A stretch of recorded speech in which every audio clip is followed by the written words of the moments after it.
कक्षा 6 रुचिरा पाठ 1 के अभ्यास में प्यारे विद्यार्थियों आपका स्वागत है। देखिए, अब हम कक्षा 6 रुचिरा पाठ 1 का अभ्यास कर रहे हैं।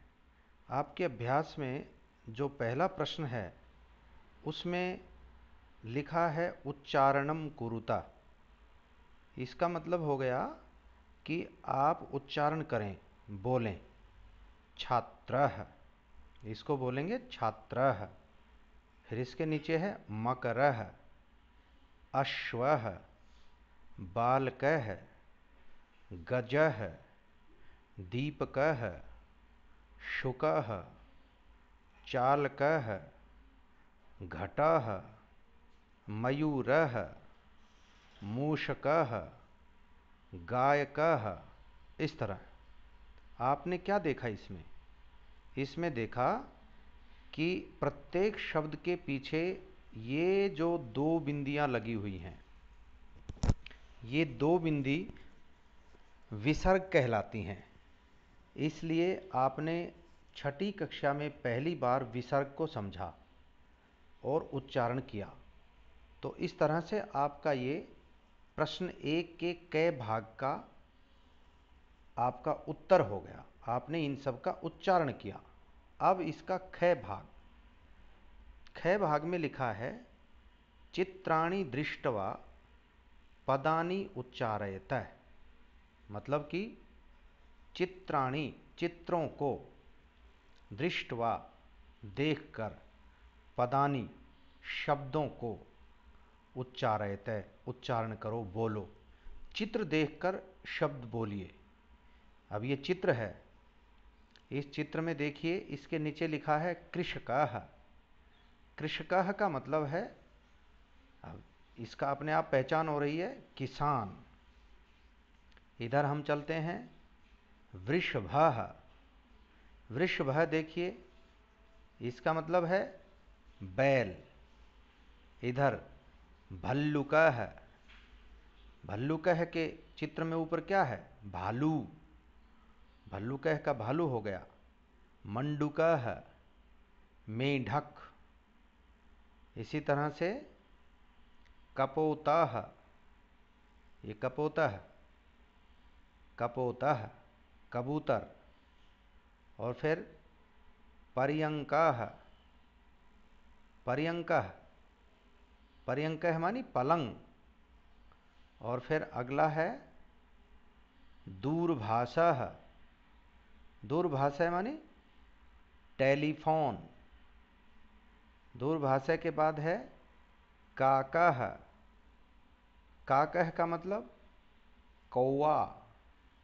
और फिर अंतिम है शौचिकः। शौचिकः का मतलब दर्जी।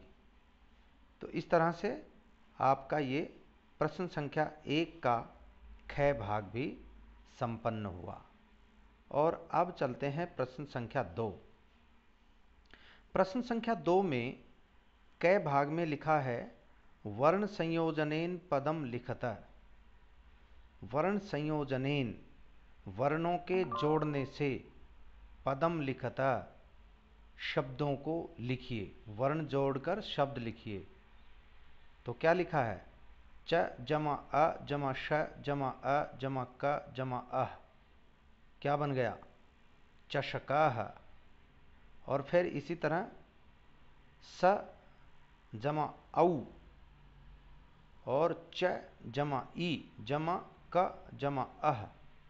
क्या बन गया बराबर? इसका उत्तर बन गया शौचिकः। शौचिकः। और अंतिम है इसी का, ध्यान से देखेंगे, इसी का अंतिम है स जमा उ जमा न जमा अ जमा क जमा औ, शुनकौ। चषकः, शौचिकः, शुनकौ। ये उत्तर हो गए इसके। पहले का हो गया चषकः, दूसरे का शौचिकः, तीसरे का शुनकौ। उत्तर हो गए, उत्तराणी। और फिर अब चलते हैं प्रश्न नंबर 4। इसमें संस्कृत रुचिरा 1 सॉरी, प्रश्न 4 नहीं, इसी में आगे और है, आगे दूसरे प्रश्न का तीसरा और है। ध जमा आ जमा व जमा अ जमा त जमा अह, इसका बन गया धावतः।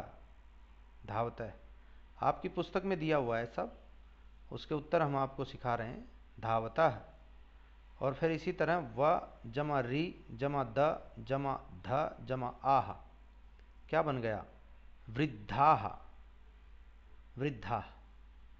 और फिर ग जमा आ जमा य जमा न जमा त जमा ई, गायन्ति। गायन्ति, ये हो गया। और अब चलते हैं इसके आगे, इसी में ख भाग। पदानाम वर्ण विच्छेदम प्रदर्शयत। पदों का वर्ण विच्छेद कीजिए। वर्ण विच्छेद का मतलब क्या है?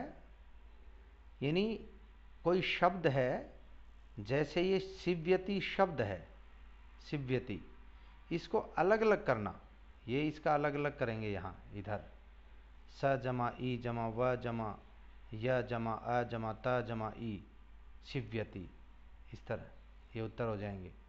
तो इधर उदाहरण भी दिया है, जैसे लघु है, लघु, तो ल जमा अ, लय बन गया।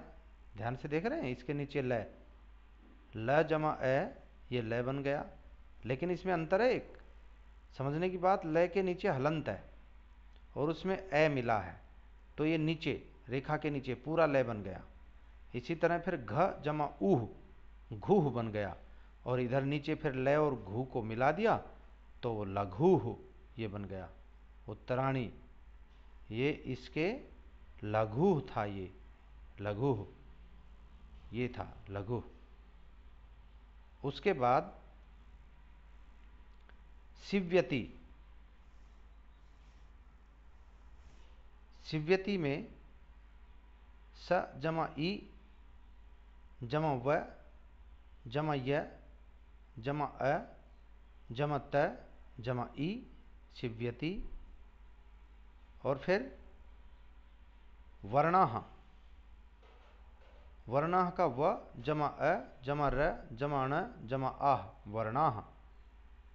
कुक्कुरौ, क जमा उ, फिर जमा क जमा उ जमा र जमा औ, कुक्कुरौ। मयूराः, ये है मयूराः। मयूराः का क्या बन गया? मयूराः का बना म जमा अ जमा य जमा उ जमा र को हलंत है, जमा आह, मयूराः। और फिर अंतिम है बालकः। ब जमा आ जमा ल जमा अ जमा क जमा अह, बालकः। फिर से देखिए, ब जमा आ जमा ल जमा अ जमा कह, बालकः। इस तरह से ये आपका पूरा हो गया, उत्तर हो गए इसके सारे। अब तीसरा प्रश्न है, उदाहरणं दृष्ट्वा रिक्त स्थानानि पूरयत। उदाहरण को देख करके खाली स्थान भरो। जैसे उदाहरण दे रखा है, यथा चषकः चषकौ चषकाः, देख रहे हैं आप। लेकिन इसके नीचे फिर द्विवचनम में बलिवर्दौ लिख दिया, और इसके लेफ्ट साइड चषकः जो है, इसके नीचे खाली छोड़ दिया एक वचनम का। चषका बहुवचनम है, यहाँ फिर खाली छोड़ दिया। तो इसका उत्तर देखिए, लिखा है इधर, बलिवर्दः बलिवर्दौ बलिवर्दाः, शुनकः शुनकौ शुनकाः, मृगः मृगौ मृगाः, शौचिकः शौचिकौ शौचिकाः, मयूरः मयूरौ मयूराः। इस तरह से इनमें भर देंगे। शुनकः लिखा है तो बलिवर्दौ के नीचे शुनकौ, और फिर शशकाः उसके नीचे बलिवर्दाः, और यहाँ शुनकाः। और फिर यहाँ मृगः मृगौ, शौचिकः शौचिकाः, इधर कौ के बाद मयूर है, मयूरौ मयूराः। ये पूरा हो गया तीसरा प्रश्न। चौथे में चित्र देख करके संस्कृत लिखो। हाथी है तो इसका गजः, कौवा है काकः, हाँ, तालः तालह, ये ताला हो गया। और फिर भल्लुक है भालू। मार जा रह, बिलाव। और पांचवा है चित्र देख करके उत्तर लिखो। चित्र देख के उत्तर लिखने लगे तो बालकः किम करोति, उत्तर क्या है? बालकः पठति, ये हो गया। अश्वौ किम कुरुताः, अश्वौ धावतः। कुक्कुरः किम कुर्वन्ति, कुक्कुरः बुक्कन्ति, कोई कुत्ते भौंक रहे हैं। इस तरह से आपका पांचवा प्रश्न। और फिर पांचवें प्रश्न में आगे, बालकौ किम कुरुताः, दो बच्चे क्या करते हैं? बालकौ तिष्ठतः। कृषकः किम करोति, कृषकः क्षेत्रम कर्षति। उत्तर हो गया इसका। और फिर गजौ किम कुरुताः, दो हाथी क्या करते हैं? गजौ चलतः। और अब अगला प्रश्न है, पदानि संयोज्य, पदों को जोड़कर वाक्यानि रचयित, वाक्य बनाओ। मतलब कि इसमें दो जगह दिए हुए हैं शब्द, लेफ्ट साइड में और राइट में, इनमें जोड़ना है। गजाह जैसे है तो देखना है कि राइट साइड में जो गजाह के सामने है, नृत्यंती गायति पठतः चलंती गर्जतः, किसके साथ जुड़ता है? गजाह, तो गजा बहुत सारे हाथी, तो गजाह चलंती, हाथी चलते हैं। सिंघऊ, दो शेर हैं। गर्जतः, नीचे वाला। गायकः, गायती, गायकः गायती के साथ जुड़ जाएगा। बालकऊ, बालकऊ ये किसके साथ चलेगा? दो बच्चे हैं। बालकऊ पठतः, पढ़ता है, दो बच्चे पढ़ते हैं। मयूराह, एक ही बचा। नृत्यंती, ये नीचे उत्तर दे दिया है। इस तरह से सामने उत्तर दे रखे हैं ये। गजाः चलन्ति, सिंहौ गर्जतः, गायकः गायति, बालकौ पठतः, मयूराः नृत्यन्ति, ये इसके उत्तर हो गए। मतलब कि सब हाथी चलते हैं, दो शेर गरजते हैं, गायक गाता है, दो बालक पढ़ते हैं, मोर नाचते हैं। और अब अगला प्रश्न, मंजुषातः पदम चित्वा रिक्त स्थानानि पूरयतः। मंजुषातः, मंजुषा मानी पेटी, ये जो लाल लाल पेटी है, इसमें से पदों को चुनकर खाली स्थान भरो। पद क्या होता है? पद मानी शब्द, तो ये देखने हैं और ये भरने हैं। नृत्यंती, गर्जतः, धावती, चलतः, फलंती, खादती, ये सारे हैं। इनमें से खाली स्थानों को भरना है। जैसे मयूराह, यहाँ क्या आएगा? नृत्यंती। गजऊ, यहाँ क्या आएगा? चलतः। कुछ लोग तो, कुछ बच्चे तो केवल उत्तर देख रहे होंगे, गए भाग का। वृक्षाः, फिर इसका उत्तर क्या है? फलंती। इधर सिंहऊ गर्जत, वानरः खादति, अश्वः धावति, अश्वः धावति। और फिर अंतिम प्रश्न, सह तौ ते इत्येभ्य, सह तौ ते, ये सर्वनाम है, एक वचनम द्विवचनम बहुवचनम। सह तौ ते, इत्येतेभ्य, इनका। उचितम सर्वनाम पदम चित्वा, उचित सर्वनाम पद चुनकर रिक्त स्थान भरो। जैसे है अश्वः धावती, तो इसका क्या? सह धावती। गजाः चलन्ति, तो इसका क्या? ते चलन्ति। और छात्रौ पठतः, ते पठतः। वानराः क्रीडन्ति, ते क्रीडन्ति। गायकः गायति, सा गायति। हैं, यहाँ पर गायकः गायति का सह भी आ सकता है, सा भी आ सकता है, दोनों आ सकते हैं।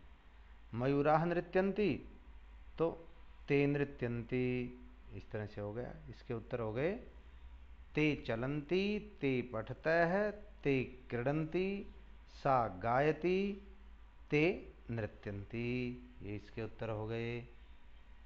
और अब ध्यातव्यम, ध्यान देने लायक, संस्कृत में 3 लिंग होते हैं। संस्कृते त्रीणि लिंगानि भवन्ति, पुल्लिंगम, स्त्रीलिंगम, नपुंसक लिंगश्च, लिंगंच।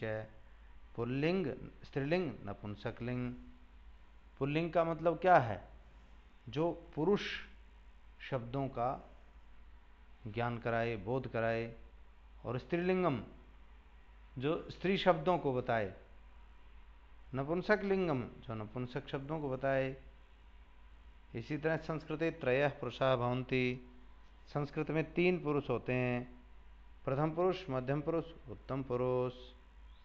और फिर संस्कृत में 3 वचन होते हैं, एकवचनम, द्विवचनम, बहुवचनम। इति संपन्नम। ये आपका पाठ पूरा हो गया। तो इस तरह से आपका पाठ संपन्न।